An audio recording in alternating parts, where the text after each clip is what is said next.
Hey everybody, it's the Last Robokai here, and it's time for more Fate Samurai Remnant. Last time, we took part in a little bit of sailor searching, and we finally found them, and they all killed themselves, except one. Yeah. And now we know who we're up against, Dorothea Coyette. And that name doesn't really get us closer to where we need to go, but we do know where we need to go, which is good. We just gotta try and get there, and it's not an easy journey because, well, there's a whole lot of problems in the way. We've been to Kanagawa Port, and we've made a new friend, but now we're off to a large Buddha, and there is trouble waiting for us there. I am joined, as always, by Cool Guy. Yo yo. Are you ready for trouble? I'm ready to make it double. Yeah. Well, you're gonna. I think your favorite character design is appearing in this episode. Oh really? You haven't seen it yet, but I'm pretty sure this is gonna be your favorite character design. I'm looking forward to it. So let's get stuck straight in. That's a big Buddha. Ah, giant Buddhas. There's a lot of calming power in giant Buddhas. I'm a big fan of them. Saber's not feeling it though. Well, actually, let's see. This is kind of funny that you mentioned that because I was watching some subtitled videos of the Fate Grand Order Valentine's Day sequences you get with different servants, where like you get little gifts from them. And for Iori's, Saber just outright asks, "What's a Buddha?" Okay, well that's telling. Iori just like turns to the like Chaldea's master and just goes, "We really need to like sit down and explain things to Saber because I think they lack common sense." Yeah, just like there are some absolute bare basics that we need to figure out here. I don't care if we're in the middle of a Grail war. Like I can't tolerate this level of ignorance. And it's like it's so funny because he goes, "Master, can I ask?" Because obviously in Fate Grand Order, Iori is also a servant. And he's like, "Master, can I ask something of you?" And you're like, your response is, "Yes." And he goes, "Master." And I go, "You asked that you said that twice now." And then he does it a third time and just goes, "I need your help." I'm gonna go insane. I'm gonna shit. Like in the meanwhile, in the background, Saber is like, "Hey, there's some dango there. Can I have the dango? Are you guys gonna eat this dango?" No one said no. I'm gonna start eating this dango. And just starts eating in the background. You can just hear. I swear to Christ. It's a great sequence. I'm just like gouging my eyes right now. Don't go looking it up because it does spoil the identity. Of course, of I Saber. don't use as the ongoing joke goes. I don't use the internet, so you know it's fine.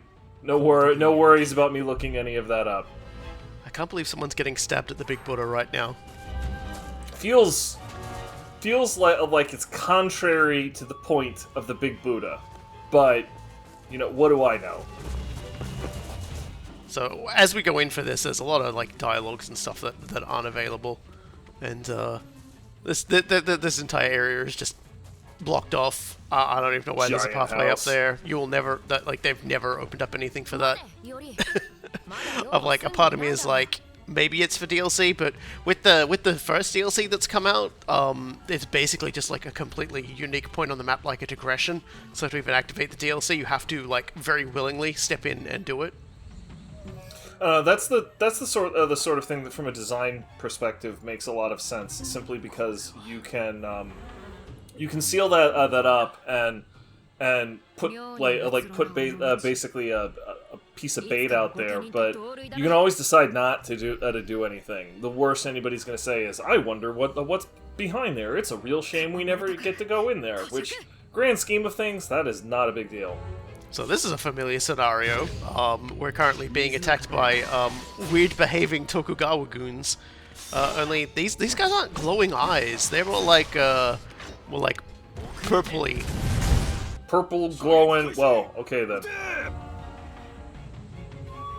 Wait, are you not actually going to shoot those guns? No, you're not. You're not actually going to fire on command. You're just going to sidestep and think about it. Okay, sure, why not? That's Musou Mook power right there. They don't like shoot at you until you're on like hard difficulty.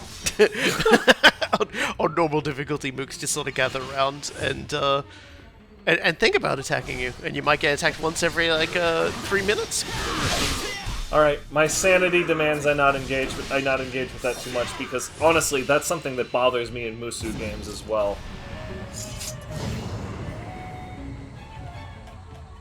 またも御家人どもか。こう引っかかりがある。これまでの御家人とは異なる様子だった。より、そやつらの首元を改めて見ろ。Eyes on today, clearly.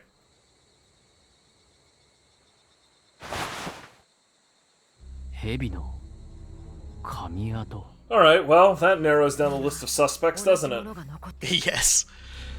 And it also, unfortunately, reinforces just how dangerous Assassin is.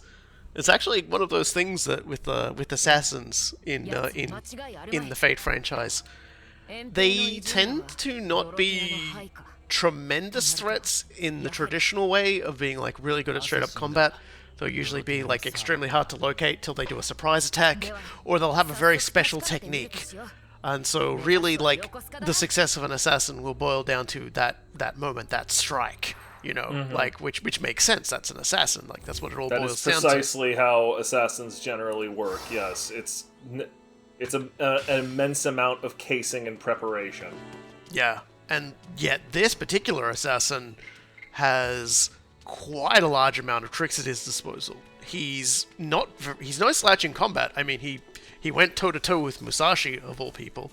He can summon snakes quite a fair amount. And it turns out he can also use snake venom, and he's got snakes entwined around himself to mind control people with poison. So he's actually a fair bit more dangerous than your standard assassin in a lot of ways. I mean, honestly, the fact that he's able to functionally raise a levy whenever he wants is pretty fucking awful. Yeah, like that's crap, Mochi. He's able to sort of stand up to because like everybody else has got armed forces in some description. Even Shiemon's managed to rope in some rogues. We're about the only one who hasn't really got an army, but we've got servants on our side. So it's kind of like slowly building in like not really an army, but an elite strike team, I guess, if you want to call it that. I was trying to think of like a good SEAL team joke, but it wasn't working. I was just going to be just calling them sword team. I mean, consider. Never mind. I was about to make a joke that would probably get a little bit too close to spoiling Rogue Lancer's identity. By the way, like since both you and I have carefully tiptoed around that, please holler at me when he's about to tell Adelis' true name, so I can reinforce to everybody watching that I'm not just messing with it. Yeah, like that's fine. Like we'll get it very clear. I've actually gone far enough ahead in the game, a substantial amount, that I have in fact recorded that moment, and it's it's specifically as the terms he said. Rogue Lancer will not tell us his true name until we have a duel with him. So when that duel comes up as a digression, that's going to be the time that it's probably best for you to throw that name out there. That will be fine then, but I wonder if I can remember that dumbass joke long enough to drop it at the same time. Probably not. I'm gonna be completely real with everybody. Like, my ritual for getting ready for commentary is to do some light exercise, take a hot shower, and then get something that I like to eat. Because this, particularly that last one, because this game is way too difficult to watch while hungry. Yeah, I didn't really warn you that this game was kind of similar to Yakuza games insofar as like I keep referencing Yakuza as this game, obviously drawing a lot from it. Yakuza games have a lot of food in them as well. Like, if we ever sat down and did a Yakuza game, even like one of the shorter ones, it would still be just like food being just dunked on our heads, like constantly. Well, I am familiar with that tradition from Yakuza games, and if I remember correctly, especially Yakuza 0 is so food porny. But I'm like, this is all to my understanding. I've never actually played any Yakuza games, like spoiler, like telling on myself. That you and I would probably have to just like literally have crap like takoyaki and karage chicken and stuff like that with us while we were watching, because like damn, they're really, honestly, they're all like that. Like, it's like there's even like the spin-off ones where you don't necessarily play as Kazuma Kiryu himself, but as like Sakamoto Ryoma in one of them, and Miyamoto Musashi in another one. They're like, there's like places to go and eat, and like, just like the game encourages you to constantly visit them as well. Like the one where you play as Sakamoto Ryoma is who is a servant in the Freight franchise, by the way. Of course he fucking is. I shouldn't be surprised. He will come up actually in relations to another character I'm going to talk about in this, because of like this phenomenon that's in the game, but it's not going to be relevant for quite a while yet. But yeah, in that particular game, I think it's Kishin.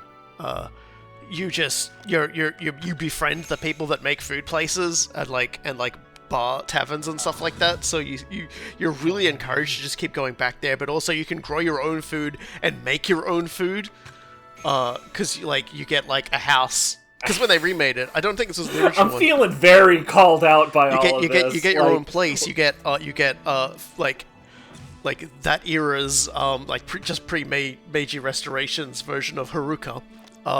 And she manages a house, and you can go back and visit the house, and together you can like make food and like raise chickens and dogs and cats that you find out, and it's just like, I'm gonna be real. Like, the instant I got access to basically a garden bed in real life, and I started learning how to cook and everything, almost immediately I realized that there are a number of very fundamental cooking ingredients that the grocery stores make absolutely obnoxious to get. Like, a perfect example is scallions. Absolutely perfect. Like, the whites are basically onions, the greens are beautiful garnish, and oh my god. I've been warning. Interrupting myself. You were right. I absolutely love this dude's design. Holy crap. Beautiful voice too. Absolutely gorgeous, buttery voice. Just like a chill old dude wearing the furs of like a million years of experience. Hell yes. I hope to be an old man even half this badass. He just manages to keep that ridiculously pimpin' jacket on at all times. The glasses. Yeah, sunglasses in this particular era. That's a little odd. But then again, if you look at how he's dressed, not really what you would call this era at all. This is no, not quite modern, but much more modern than what we see. The veteran fist fighter. So this is Rogue Assassin, because as funny as it would be if he was Rogue Caster and his spells were all casting Fist, no, this is Rogue Assassin, because there's only really two rogues left, and it's Assassin and Caster. And yeah, he just uses his fist. But this particular character is really interesting, and I'm gonna chew through him pretty quickly here, if only because we went to that point at the Buddha and it just charged up all of my stuff. So you better believe I'm just gonna unload everything. But don't worry, we'll be fighting Rogue Assassin a lot. He's got a groundbreaker melee attack, which is indicative of something, but also that's a common enough kung fu move that it's not actually telltale of anything. Yes. So, Rogue Assassin is one of the more interesting of the servants, because typically a servant will be summoned in what suits the class the most, but also in the prime of their life, which sort of suits that class. What's really interesting about Rogue Assassin is that he is typically summoned in both Lancer and Assassin forms, but he also has two different time periods in his life when he was at his strongest. There's the younger version when he was the strongest in his power, and the older version we see here when he was the strongest in his technique. And Oh! and what's interesting is that that's not specific to any class. In his appearances, there's a manga called Red Line, and he appears in that in his older form, and he's Lancer. In Fate Grand Order, the younger version is the Lancer. Conversely, in the Extella series, which was like the original Fate Musou game, he appears as an assassin in his younger form, but as you see, here and also in Fate Grand Order, the older version is the assassin form. So this fella's I'm saying this freely because this might help you understand like who this person is. Right. Iori putting it together like this guy is no frickin' slouch. No, he's somebody who is basically fighting all through his life. Yep. An entire life of conflict and a eternal student of the art. Like that's really one of the bigger things too. Like it's kind of a trope in a lot of anime things, but like any physical skill, it's easy to hit a plateau and just sort of sit there, right? Be it hitting a ball with a baseball bat, kicking a ball, in normal football rather than American football, or even just lifting weights. It's like it's real easy to hit a plateau and just sort of camp there. It is always a giant force of will and personal courage, really, to keep pushing past all of that. And it's definitely a cat who kept doing that for decades. Anyway, just like to finish off my thought real quick, just like spices like oregano, rosemary, that sort of thing, just absolute nightmare to get at grocery stores because they always force you to get a buttload, and the scallions are kind of similar. So first thing I did when I got access to a garden plot was plant all of this stuff in here and basically make an herb garden. Yeah, that's I wanted to true cook enough better of my food. household. We've always had a giant rosemary plant like out the front. Dude. I'm like huge, massive plant. Rosemary is one of the perfect ones because it loses like 80% of its goodness once it's dried. But God help you if you try to go buy it at the grocery store because you only need a couple of good sprigs for any one dish, and they'll make you buy like a frickin' giant fistful. Yeah. Like, having a good rosemary bush like the one you're talking about is the only good way to do it. Yeah, my mother has always been a pretty proficient cook in the entirety of her lifetime. She was definitely ahead of her time, I thought, in a lot of ways. Like, in particular, like, the degree of people's tastes for different flavors and things like that in Australia took quite a while for people to start warming up to spices and all sorts of things because, very, very white. Yeah, I'm from Kansas City. You barely need to explain it to me. And Australia itself has had a lot of natural plants and everything like that can be used for flavoring and spices like that. But that sort of conventional, like, native wisdom has just always been ignored. So until more recently, when people have started to realize maybe we can put a little bit of flavor in this and maybe stop having like meat and 3 veg every single night. Whereas my mom was like, hey guys, curry. Hey guys, oh man, chili con carne. I was like, like Mexican dishes. She was cooking Mexican dishes, and I don't even think anyone had heard of like she not just chili con carne. She was cooking the whole gamut like in a long time before I saw a lot of other people talking about eating them. So she's pretty damn good. Yep. She'd never been to Mexico, never in her life. She's basically being a student of what I call nourishing people rather than feeding people, because it's something that you can't do on like a restaurant level or whatever, because you have to be cooking for, you know, hundreds and hundreds and hundreds and hundreds of people every day. Yeah. But you know, when you're doing it in a home cooking scenario, like you are able to figure out, hey, so and so has a digestive problem. So and so has these particular tastes, and they don't get enough of this kind of thing every day, or whatever it is. And you can tailor your dish a lot better to make sure that the person that is eating your food isn't just enjoying it, which is absolutely vital. You have to enjoy the food that you're eating, but that they're also getting all of the nutrition that they need with it, which goes. She's always been a big proponent Yep. of that too.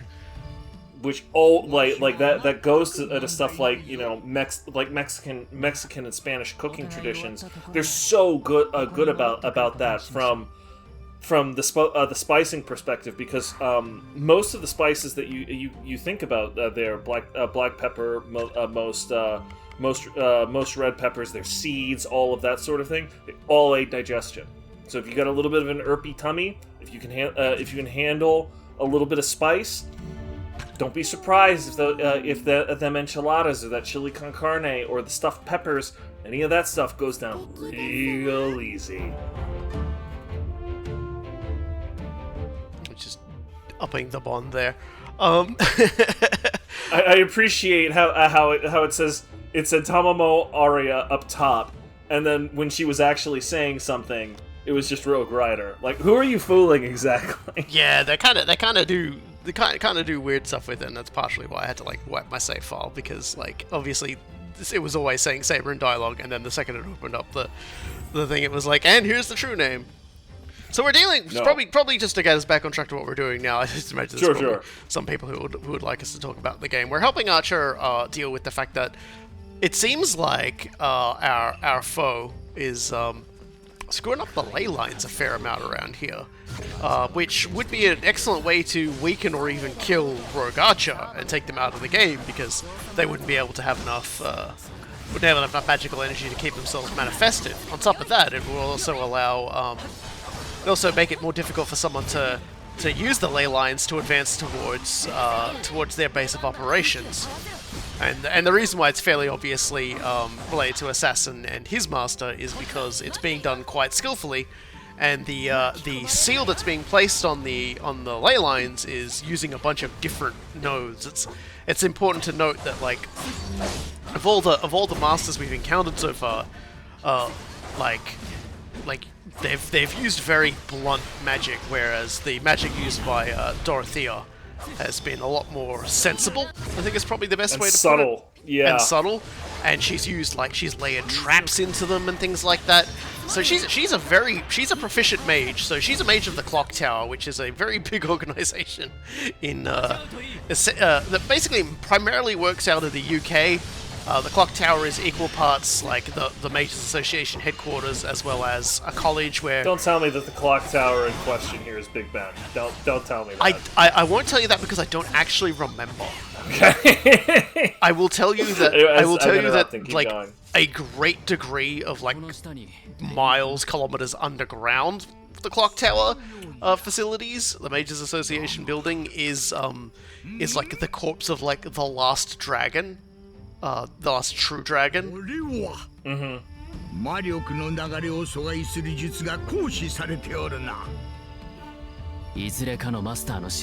Yeah, see, this is it. I got a little ahead of myself, but basically, because I was distracted about cooking, I thought we'd had in the startup. But yeah, like Gramps is soaking this in. Anybody but me. Anybody but me. Yeah, well, he's a Western book, so obviously he'd know the Western magical traditions.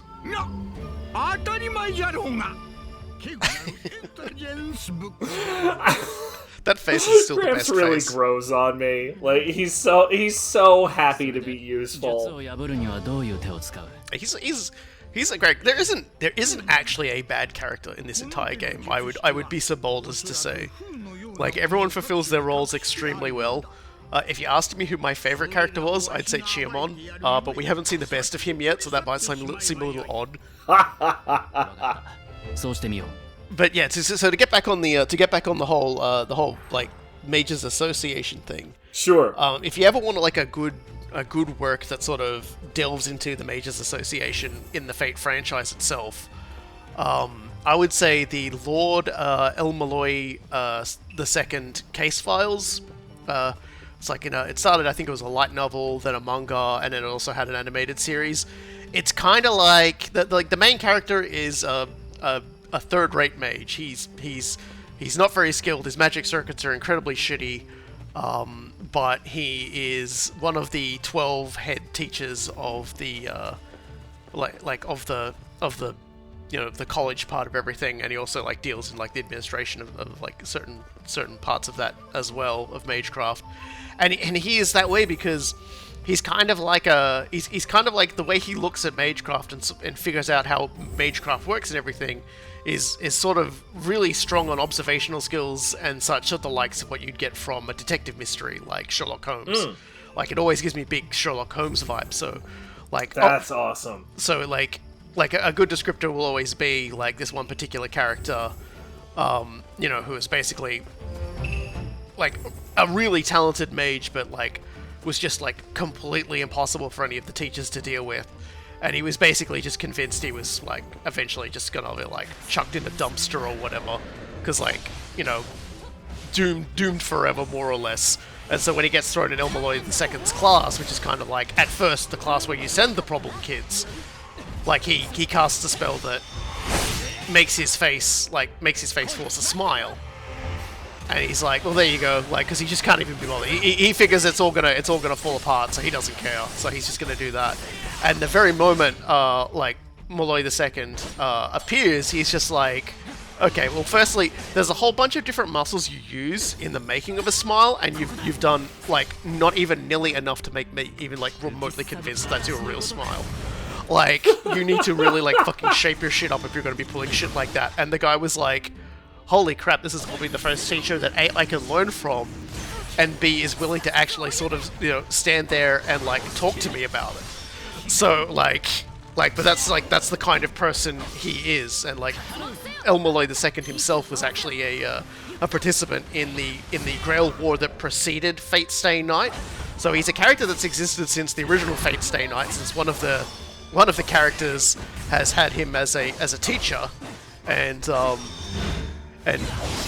it seems kind of in part her entire like motivation is to like show him up, which is kind of funny because is entirely the young version of himself, a young man named Waver, in his attempts to win the Fate Zero Holy Grail War. There's a wonderful, like, what you're talking about there reminds me of, like, believe it or not, a loop that they teach at American military academies, and I'm certain they teach the same thing at Australian military academies as well, called the OODA loop, which is observe, orient, decide, act. And the entire point of it is basically to, every time you're presented with a problem or a situation, to observe all of the specifics of what's going on, orient yourself for maximum leverage on the nature of what you're observing, decide precisely what to do, and act. Like, so it's this very cognitive process that they try to train you to do as quickly as humanly possible. And this is exactly the sort of loop that, fire team squad leaders and field commanders both train in relentlessly. And this third-rate mage that is nonetheless very good at observing and is lecturing this extremely talented mage is kind of the union of those two things. The third-rate mage knows exactly how to observe and orient, and the skilled mage knows exactly how to decide and act. But neither of them can fill in the other one alone. It's a wonderful way to bring two characters together. いずれ時が来れば貴殿の力を借りることもあるだろう。 I would highly recommend anyone sort of looking to get into like Fate, like it's not the best start, I would say. Probably the best start would be Fate Stay Night's remake, which is coming out. I'm looking forward to that. I'm not gonna pick it up until after we're done with this Let's Play. But you know, like I have definitely been sold on the setting well enough that I'm going to read, you know, like a freaking 250,000 word visual novel just to see where it all began. Yeah, well, Fate Stay Night is definitely a big one to get through. There are actually, it's one of those ones where when you read through it and you finish one part, more options open up to go down a different path. And so, Right. like, they generally consider each path to be pairing off with a different, like, heroine in the story. And then once you've done those, you get the path to the true ending. So and I just kind of like Rogacha being like, "Hey, why'd you guys come back to help?" And Saber's like, "I want stuff. Please give me stuff." Yeah, Saber's like tit for tat, homie, tit for tat. Give me stuff. And like Iori's like, "Dude, come on, seriously?" Shut up. 報酬は弾みますよ。では、共に戦いましょう。厄介な相手です。お気をつけを。 But yeah, like you can't really go too wrong if you don't want to like get a visual novel and go through doing a whole lot of visual novel stuff. You could do worse than the case files of Lord El Malloy II. Yeah, that sounds pretty great. He's a heavily relatable character as well because he doesn't want the job. He's been forced into the job. He'd rather just be spending all of his time sitting at home playing video games. He's grossly unfit. Definitely relate to that first part at least. He's a chain Basically, smoker. story of my life. But there is a lot more to him than that as well. But it does play to a lot of the amusing things about it. So this particular battle's gimmick is that this guy's getting stronger as we go along. 幾分か向上している様子。 Because unfortunately we unsealed the ley lines and some monsters went yum. Because they do like raw, fresh magical energy.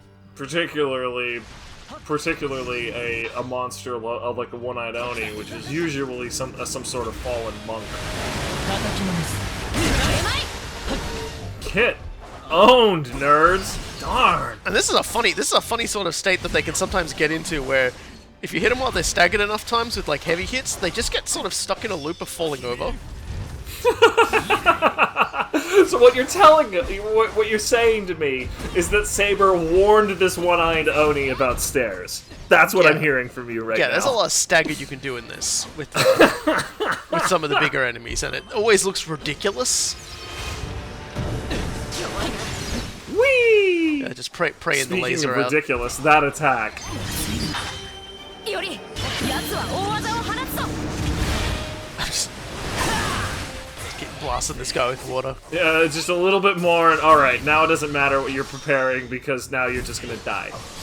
Yep, we can set up our big ball of hold this L.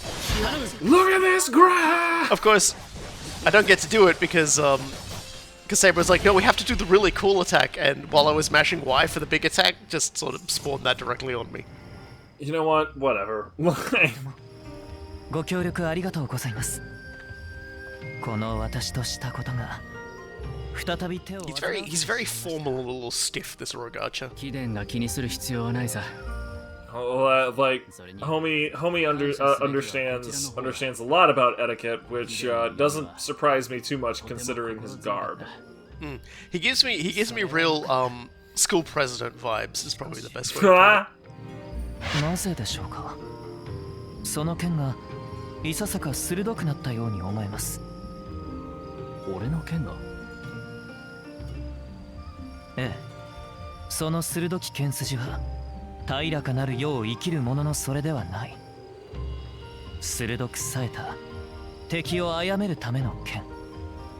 さながら。 So there's an odd term that might help more understand Yeah, where Rogacha's from. that's an Indian term. That's from the subcontinent. Yeah, so your initial guesses posted Rogacha more towards North African, which I was completely wrong about considering that hint. そうか。また何 Of か course, if you're looking for a Indian folklore hero, you're going to have quite a lot of them to pick through. Yeah, no, I'm sorry. They have their own fair share of amazing epics. I don't know nearly enough about Indian storytelling and mythology to even begin to start providing an educated guess like the depth of Indian storytelling is absolutely staggering. It is every bit as deep and rich as Japanese and Chinese storytelling, which have had actual millennia to evolve. And I've spent a number of years off and on reading seminal Japanese and Chinese classics. I was reading my original exposure to Three Kingdoms was when I was 15, and I simply haven't spent that kind of time with Indian storytelling. I will say, Indian storytelling has some of my favorite moments of especially in stories about their gods. They always manage to deliver what are fairly interesting and amusing stories. I think my personal favorite one is I think it's basically the story of because the big god of them, I believe, is Shiva. One of them, yes. Yeah. There's Shiva. one I'm gonna double of the check more- the story one so I of them- get everything right. one of the more popular exposures of Westerners to a lot of Hinduism. It came in the first Martian with John Watney and everything like that. And there's a wonderful moment in the book which sadly didn't make it into the movie, but the mission controller is an Indian man who's a Hindu, and at one point somebody asks him, "Do you believe in God?" And his response is to just sort of goggle at them and say, "Sure, lots of them. I'm Hindu."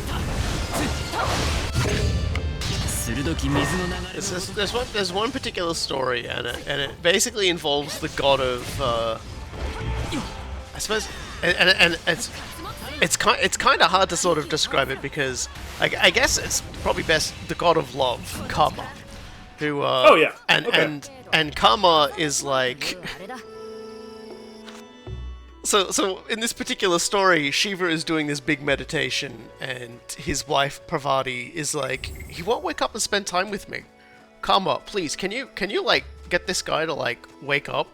Can you use one of your arrows of affection and love to get him to open his eyes and show me some actual love? Because Shiva and Parvati have have just this hilariously long and ridiculous It's even dumber than Zeus and Hera. It's a hilarious body count behind it, and Karma's like, okay, no worries.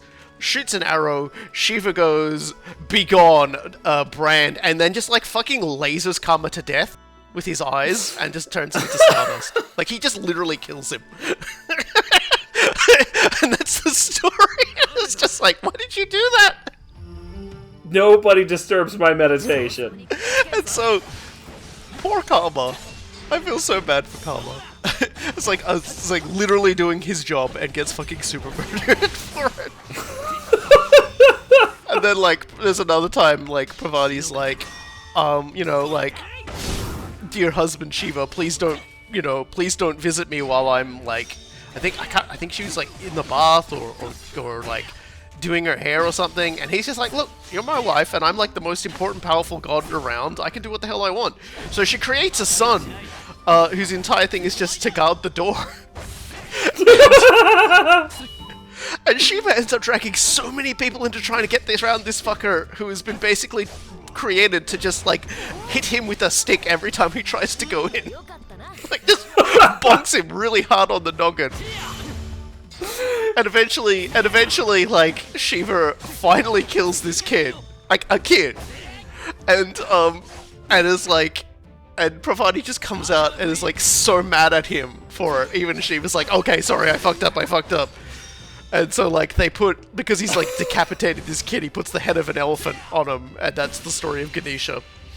And it's just like... Imagine getting mad because you kept getting bonked and sent to horny jail. That's what happened there.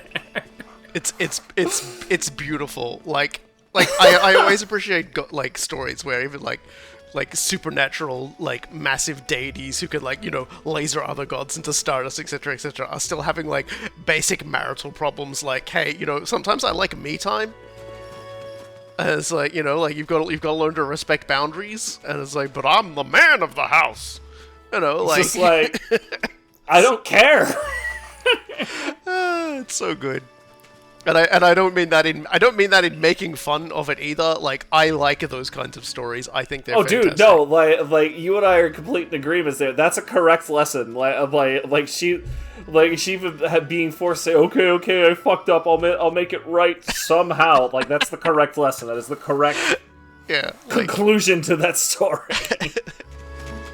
He fucked around. Like, she was essentially protecting him from her just getting so mad at him that she was going to rip his head off. He didn't realize this. Shiva ends up spending a night on the couch. Yeah, and poor Karma is in fact a servant in Fate Grand Order, and that's, like, again, another extremely long wiki page of explanation for them. But they are one of my favorite characters because they are, like, there's characters in the franchise that I refer to as Starscream type characters.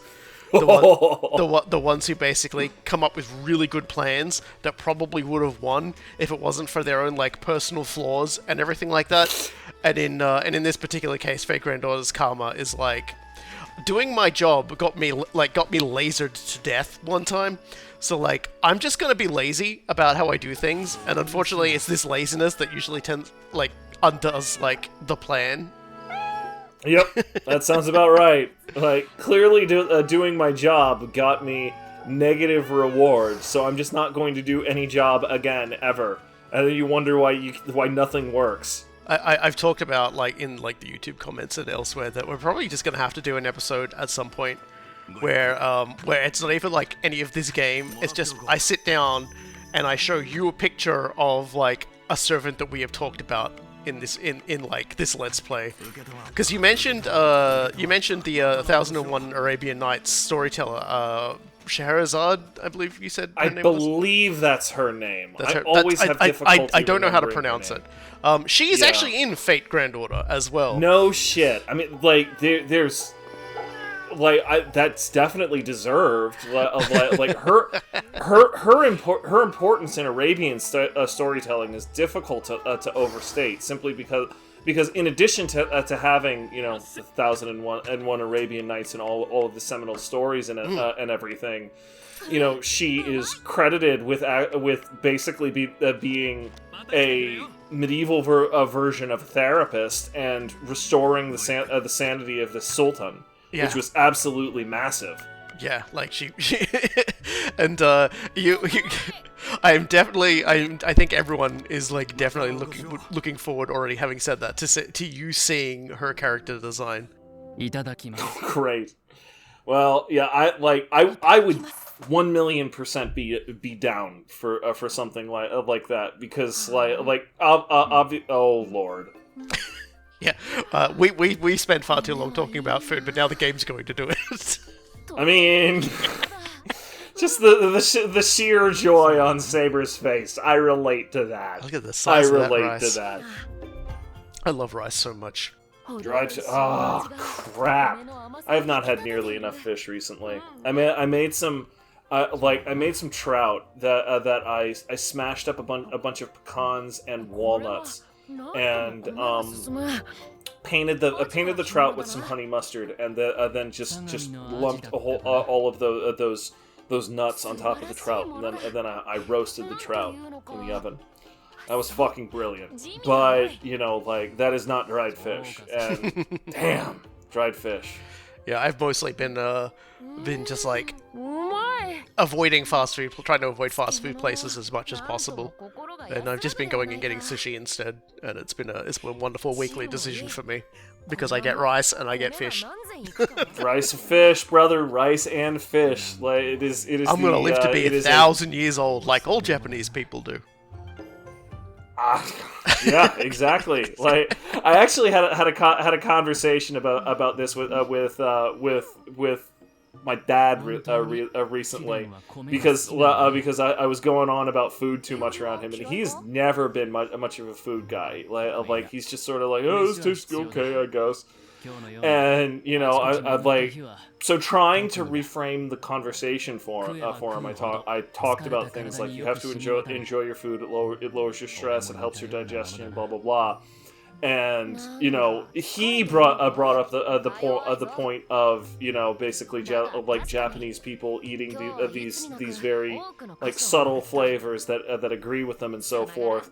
And it opened it up for me to say, yeah, and they've got the highest life expectancy of the entire developed world. Just saying, Dad. I did appreciate, like, Iori being like, you really like rice, don't you, Saber? And Saber's like, you don't? Like, huh? Why Are you would dumb? you not? Are you stupid? But yeah, we're starting to sort of get into the meat and potatoes of Saber now. どうした？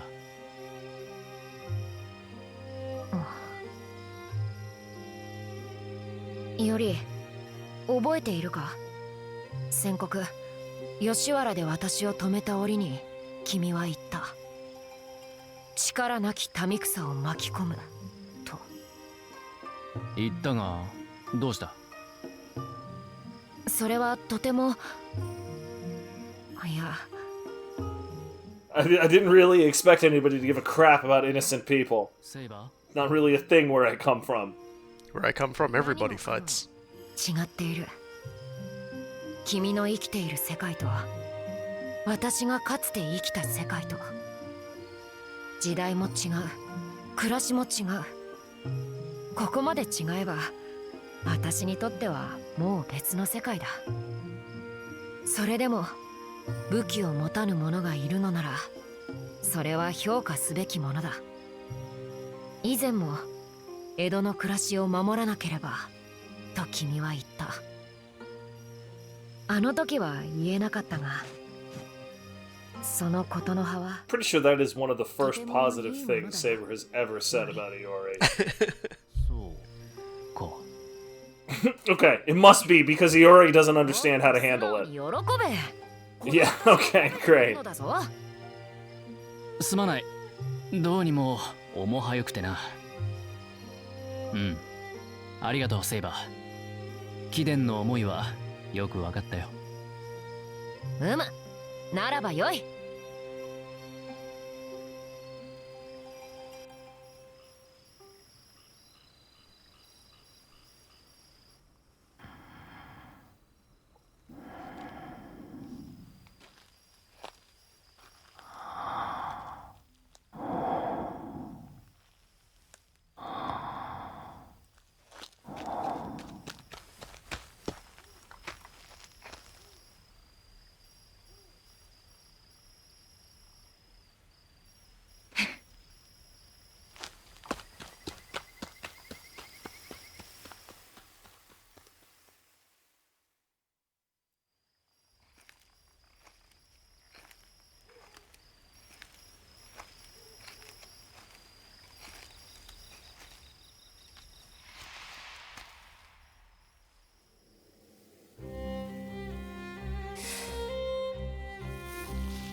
彼の活躍を誰もが称え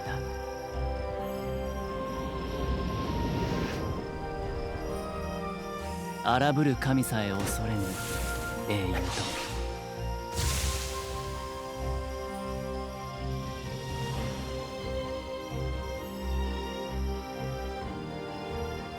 人を超える身でありながら、その力を誇ることはなく、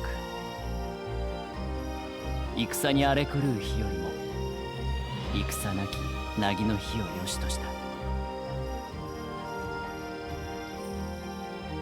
あまたの誉れと輝かしきハエの中にありながら、彼に救いが与えられることはなかった。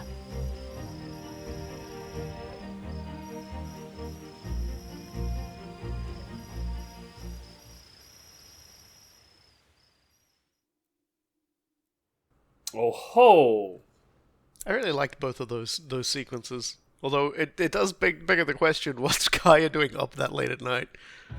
I was wondering much the same thing, but before I could make a joke about it, Iori started dreaming about what I presume is Saber's past life, and that was way more interesting.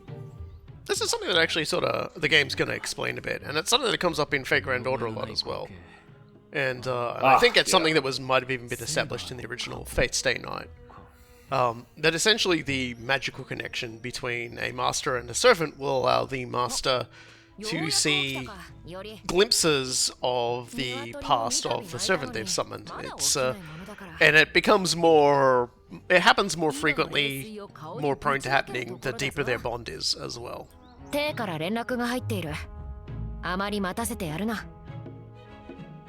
Like a lot of events in Fate Grand Order relating to specific characters often occur within the dreams of the servants. Right. The master of Chaldea in Fate Grand Order is he's very susceptible, or it's either gender. They're very susceptible to dream traveling for whatever reason. といういきさつだ。アサシンのマスター、ドロテア、その本拠は横須賀にある。横須賀か。地図を頼む。は、こちらに。神奈川沿岸。こちらの絞り込んだ候補のうちの一つだ。It's very much on the fringes of Edo, so it's fairly what you'd expect for the placement of, you know, a foreign section. You keep the foreigners as far away as possible. Right, yeah, there was the entire concept of a non-bond quarter back in this part of Edo, and it's worth noting the specific word that I'm using there. Like in modern day Japan, you politely refer to foreigners as gaikokujin, and slightly more informally and slightly more rudely gaijin, which is just like both of them are basically ways of saying outside people. And Nanban literally translates into barbarian.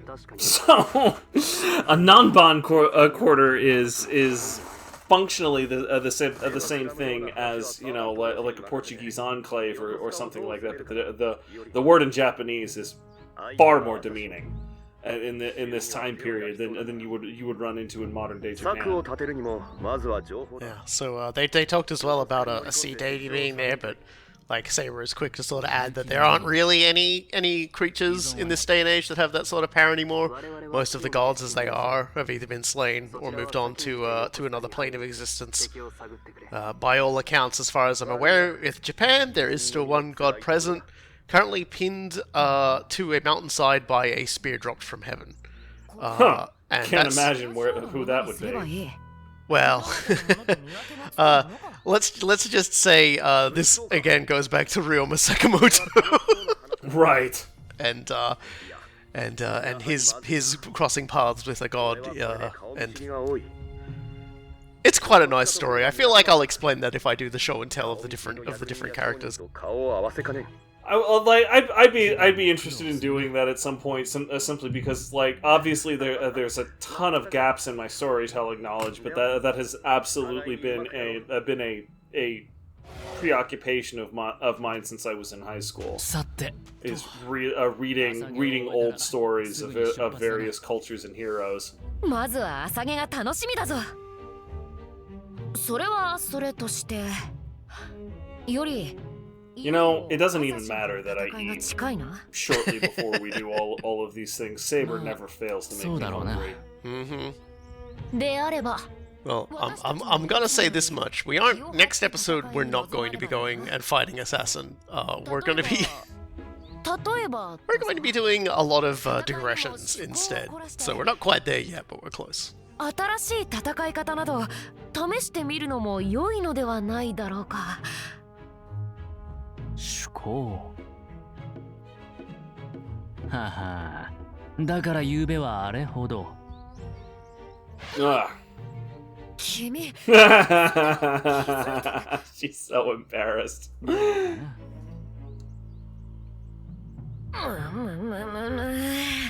いおりの意地悪めプンス Ijiwaru. Rat's a good translation for that. You do not need to apologize. Like, Saber's just an insecure dork. 今朝方のあれは Still thinking about the dream. Yeah. 何だったのか夢ああセイバーにまつわる光景を見た And not for the first time. ここは先人に問うべきか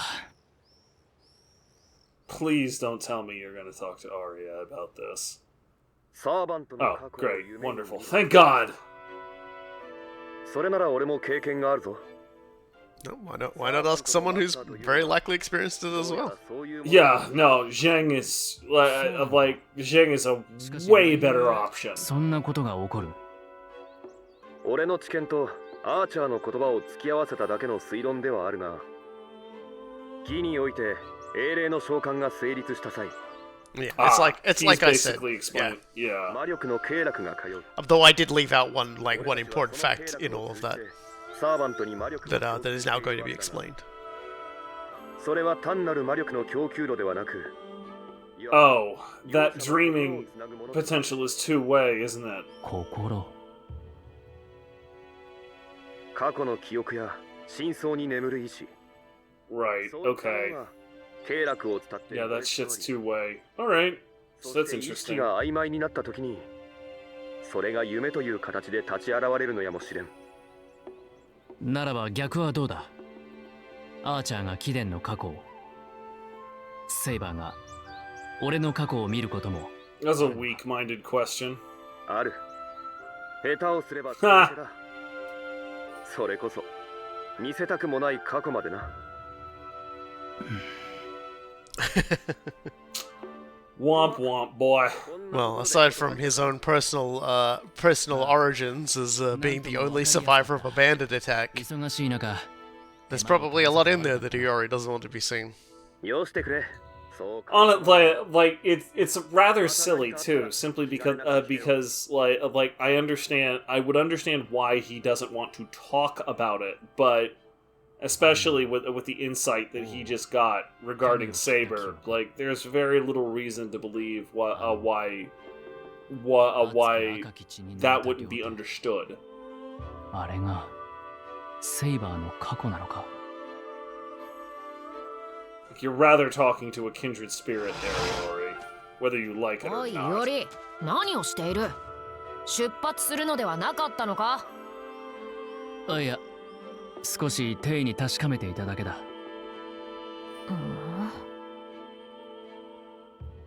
ま、話が済んだなら良いがそれよりも特横須賀へ向かうぞ